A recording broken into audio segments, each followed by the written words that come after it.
The night my father introduced me to 300 people as the girl who hands out Band-Aids for a living, I was standing 6 feet behind him in a borrowed dress that still had the tag tucked inside the collar. I hadn't planned to be there. I hadn't planned any of it. But I'm getting ahead of myself. Let me start where it actually began, which was a Tuesday in October. The kind of cold that comes early and means business. I was 23, sitting across from my father at the kitchen table of the house I grew up in, and I had just told him I'd accepted a position at a residential substance use treatment center in Dayton, case manager. Entry level, $41,000 a year. He looked at me the way you look at something you stepped on by accident. A treatment center, he said. Not a question, just the words, flat, like he was reading off a list. Yes. Working with people in recovery, helping them navigate housing, benefits, court requirements. You have a degree from Ohio State, he said it slowly. Your grandfather paid for that degree. Your grandfather, who built this family from nothing, paid $40,000 a year so that you could go hand out pamphlets to addicts. I told him these were people. That recovery work was real work. That I'd interned there for 2 semesters and I'd seen what a good case manager could do for someone trying to rebuild their life from scratch. He picked up his coffee. He drank it. He set it down. Olivia, he said, I am telling you right now. You do this and you are wasting everything I gave you. Everything. You want to be a social worker? Fine. Go be a social worker in an office somewhere with a title. But this? He gestured vaguely at nothing. This is volunteer work with a paycheck. This is not a career. I told him I was taking the job. He nodded once, very slowly. Then don't come to me when it doesn't work out. I drove home to my apartment with the heat broken and I cried for about 40 minutes and then I made myself a grilled cheese and I thought, okay, I know what I'm doing. I know why I'm doing it. I just didn't know yet what was coming on the other end. My father's name is Dr. Raymond Ashworth. He's a cardiologist. He has been a cardiologist for 31 years, and if you spend more than 4 minutes with him, you will know this, because he will find a way to tell you.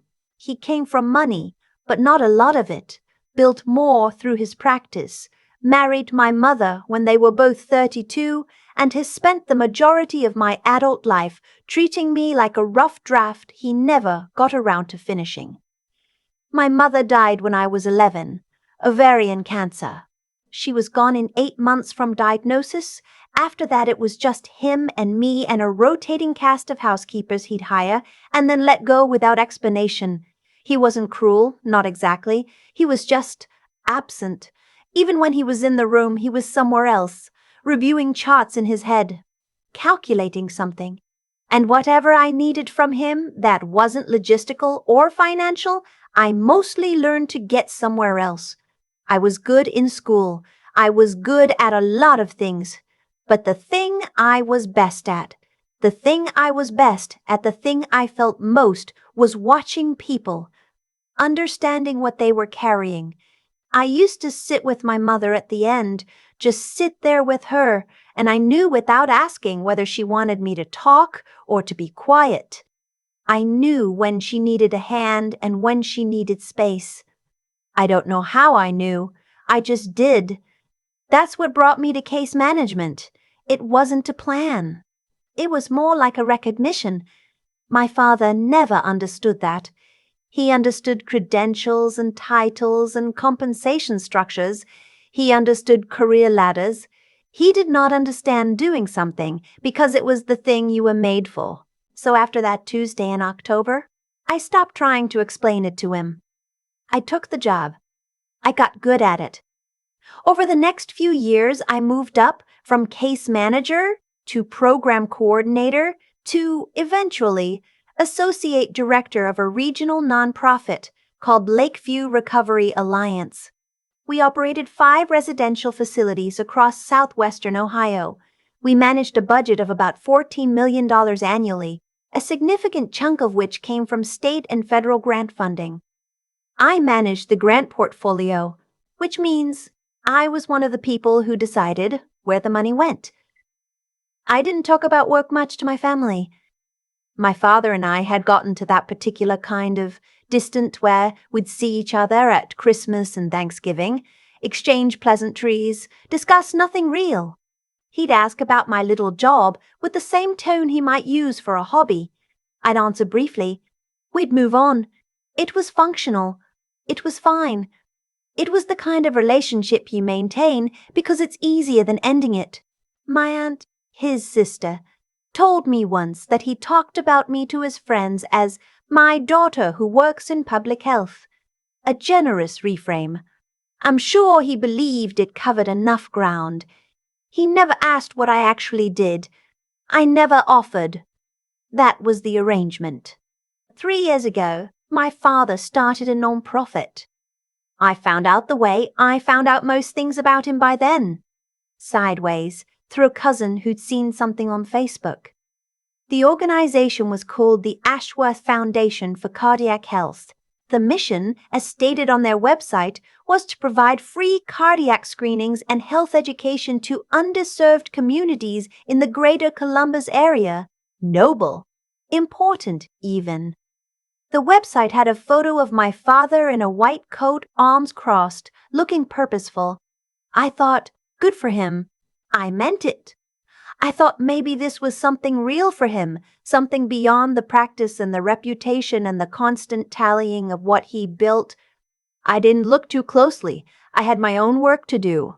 About 18 months after the foundation launched, I started seeing something in our incoming grant applications that made me pause. We had an open funding cycle, a joint state-federal initiative for community health partnerships meant to support organizations doing preventive care work in Ohio. The applications came through our office as part of a consortium review panel. I was one of 4 reviewers. Application number 37 was from the Ashworth Foundation for Cardiac Health. I sat with that for a moment. Then I read the application. The program description was vague, in the way that flags reviewers immediately. Lots of language about community impact and leveraging existing relationships, thin on specifics. The budget breakdown showed $82,000 allocated to what was listed as administrative and facilities costs. There was a line item for executive educational materials that I'd later learn referred to a subscription box service for medical journals that cost $400 a month and was delivered to my father's home address. There was also, and this is the part that made me set down my coffee and stare at the ceiling for a full minute, a $19,000 line item described as office furnishing and environmental upgrades. I pulled the supporting documentation. The receipts were from a furniture company in Columbus, Italian leather, a sectional sofa, and 2 armchairs for what the application described as a patient's Deckard consultation space. I sat with that for a long time. Then I flagged the application for additional review and recused myself from scoring it, citing a conflict of interest. I disclosed the relationship in writing. I forwarded my notes to our compliance officer, a methodical woman named Janet who had been doing this work for 20 years and did not miss things. She didn't miss this.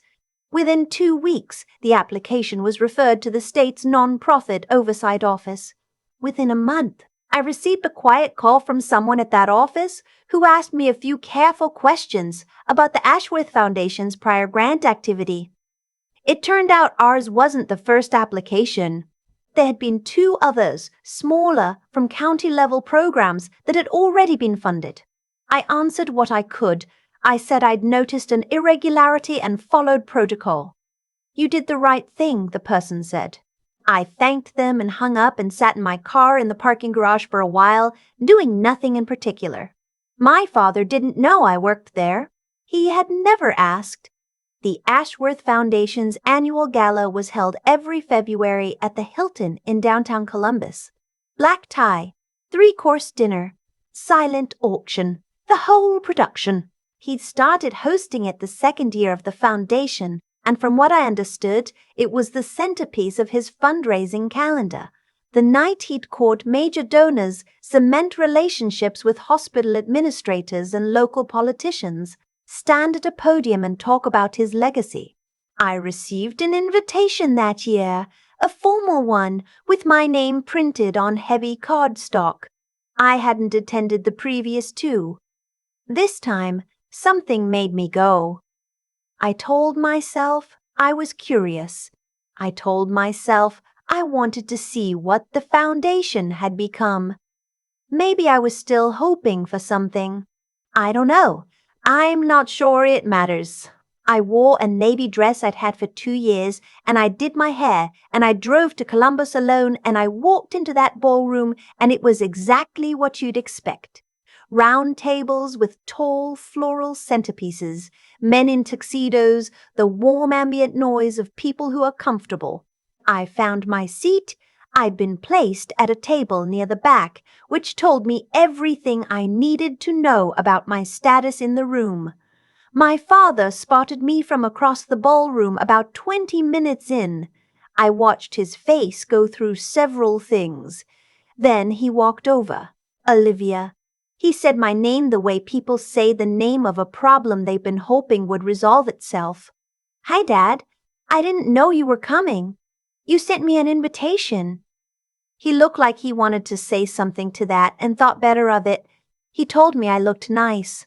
I thanked him. He said he had to make rounds and he'd find me later, and then he went back to making rounds and didn't find me later. The dinner was fine. The salad had candied walnuts. I drank 2 glasses of wine and watched the room and thought about nothing in particular. Then the program started. My father took the stage. He was good at this part, commanding, warm when he wanted to be, the kind of speaker who makes an audience feel like they're being let in on something. He thanked the donors. He talked about the foundation's reach, the screenings they provided, the lives touched. He introduced a few board members. Then he said, "And I want to take a moment to recognize my family who's here tonight. My daughter Olivia is with us. She's in the back somewhere." He raised a hand to gesture in my general direction. Several people turned. He smiled. Olivia works she works in the social services sector. She's always been passionate about helping people in her own way. Bless her heart. He paused. She hands out band-aids for a living, we like to say. He laughed. A few people near him laughed. 300 people, and I felt every one of them. I don't know what I looked like in that moment. I know what I felt. I felt 11 years old, and I felt 31 years old simultaneously. I felt my mother's absence like a physical thing. I felt the precise weight of every conversation I'd never had with him about what my work actually meant, what it cost, what it gave back. And then I felt something else, something quieter and colder and more certain. I picked up my napkin. I set it on the table. I pushed back my chair. I walked to the front of the room. He saw me coming when I was about halfway there. His expression changed. He must have thought I was going to make a scene. The emotional kind, the kind he'd always categorized as beneath the Ashworth standard. I wasn't. I reached the stage steps, and I climbed them, and I walked to the podium, and I held out my hand, palm up, and I looked at him. He hesitated. Then, because 300 people were watching, and he didn't know what else to do, he handed me the microphone. I took a breath. "Thank you, Dad," I said. That was a lovely introduction. The room was very quiet. My name is Olivia Ashworth. I'm the Associate Director of Grant Programs at Lakeview Recovery Alliance. We manage $14 million in annual funding across 5 residential treatment facilities in southwestern Ohio. We serve people in recovery from substance use disorders, and before anyone categorizes that as handing out band-aids, I'd invite them to spend one afternoon in our facilities and say that to the faces of the people working and healing there. I could feel him next to me. I didn't look at him. I'm proud of what I do. I've been proud of it for 8 years, even when I wasn't given the space to say so out loud. And I'm proud to be here tonight celebrating this foundation's work. I paused. which is why I want to make sure it continues in a way that serves the mission it was built for. I handed the microphone back. I smiled at the room. I walked back down the stairs to my table. The applause was uncertain at first. Then it wasn't. My father found me during the silent auction. He came up next to me like we were both just browsing the items, and he said, very quietly, "What was that?" I looked at a framed print of the Columbus skyline valued at $400.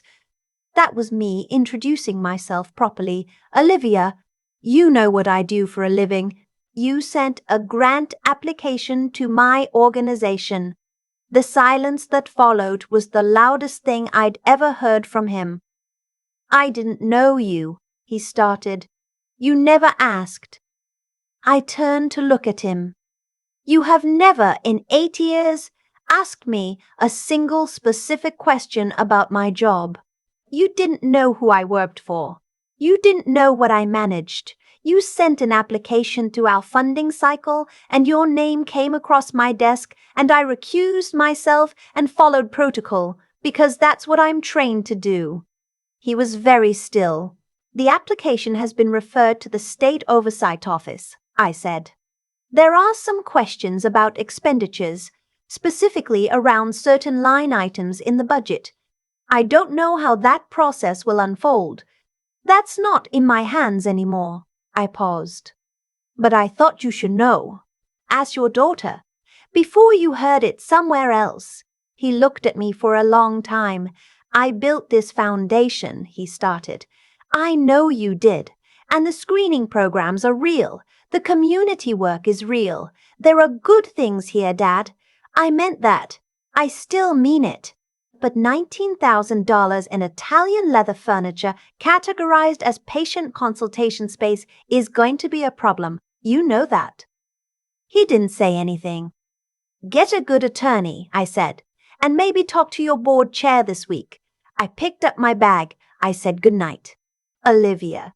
His voice was different now, quieter, something stripped from it. I want to." He stopped. "I didn't think your work was, I knew it was." I waited to see if he'd find the sentence. He didn't. "I know, Dad," I said, and I meant that too in the saddest possible way. I walked out of the ballroom alone. The February air outside was clean and sharp and smelled like cold pavement. I sat in my car and didn't drive anywhere for a while.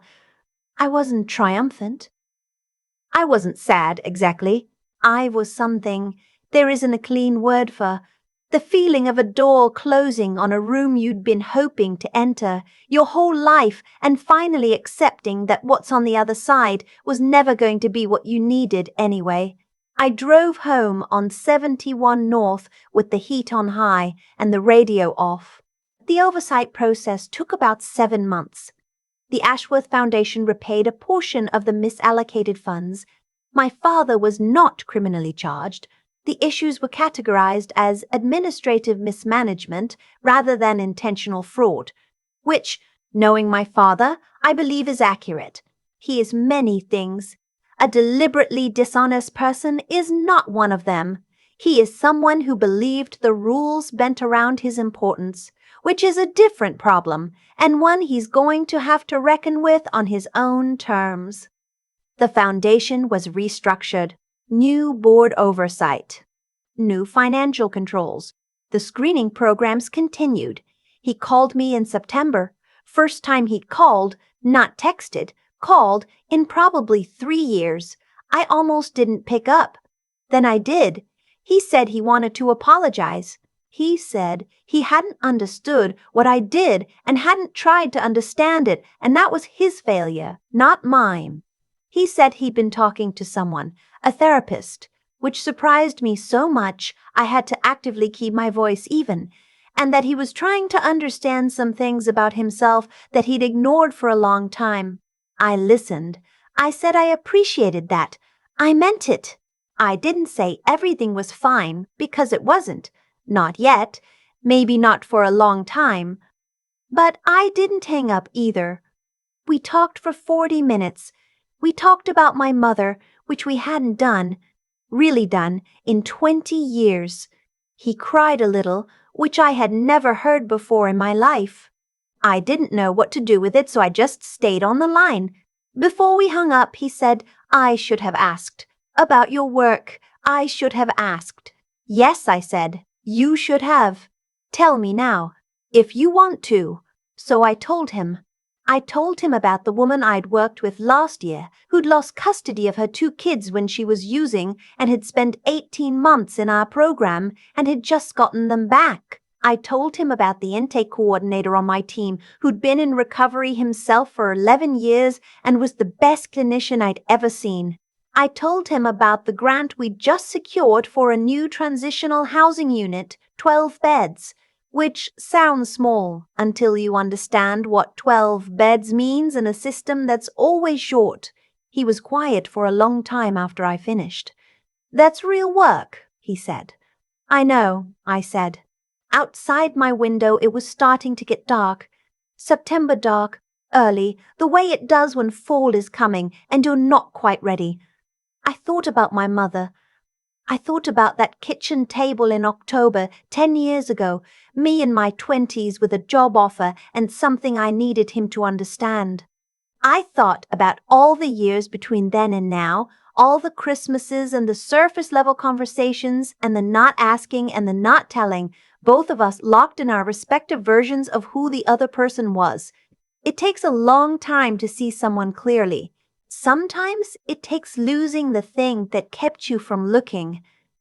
I don't know what my father and I are now.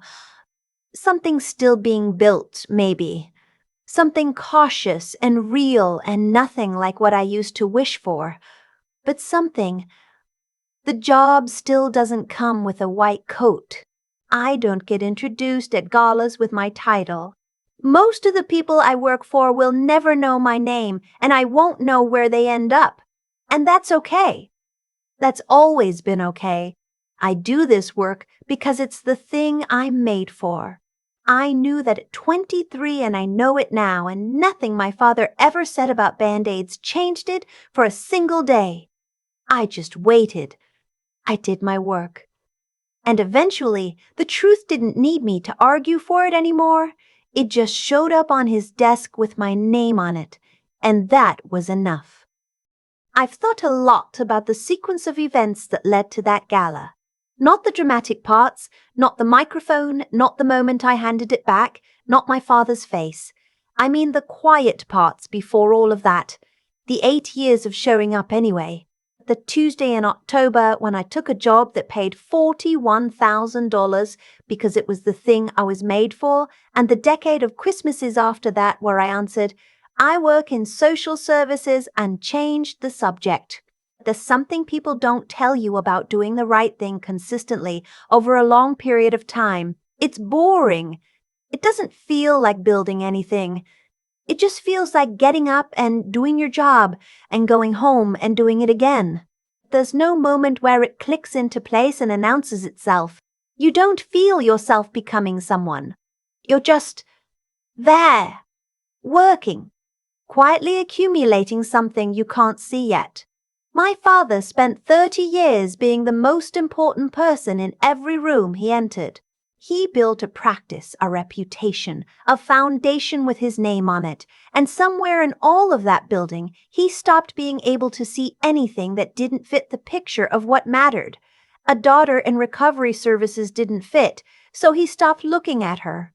What I understand now, and I couldn't have understood it at 23, is that his dismissal was never really about me. It was about his own fear of smallness. When he called my work handing out Band-Aids, he was protecting something in himself.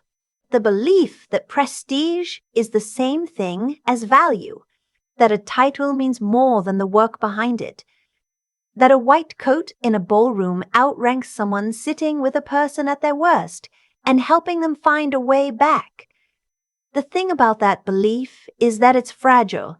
It only holds as long as no one tests it. I didn't set out to test it. I followed protocol. I recused myself, disclosed the conflict, forwarded my notes to Janet, and went home. That's what the job asks for. That's what integrity looks like on an average Tuesday when no one is watching and there's nothing cinematic about it whatsoever. But integrity has a way of compounding. Every time you do the small, honest thing, you're building something, not toward a moment, not toward revenge, not toward any particular outcome. You're building a self that holds together under pressure. And when the pressure came, in a ballroom in February, I didn't fall apart because I had spent 8 years not falling apart in smaller rooms with smaller stakes when no one was watching. That's the thing I want to say most clearly. The gala wasn't the story. The gala was just when the story became visible to other people. The real story was all the mornings before it. My father is still becoming someone different. Slowly, genuinely, in the way that people change when they finally run out of reasons not to. I'm watching that from a careful distance, and I'm trying to stay open to it without needing it to go faster than it goes. And I'm still doing the same work. Same facilities, same funding cycles, same intake forms, same conversations at 7 a.m. with people who are scared and trying. Nothing about my job changed after that night. Not the salary, not the title, not the daily reality of it. But something changed in me. Something settled. The part that had been waiting for 10 years to be seen accurately, that part finally put something down. Not because my father said the right thing, because I did. That's the only version of this that was ever in my control. And it turned out to be enough.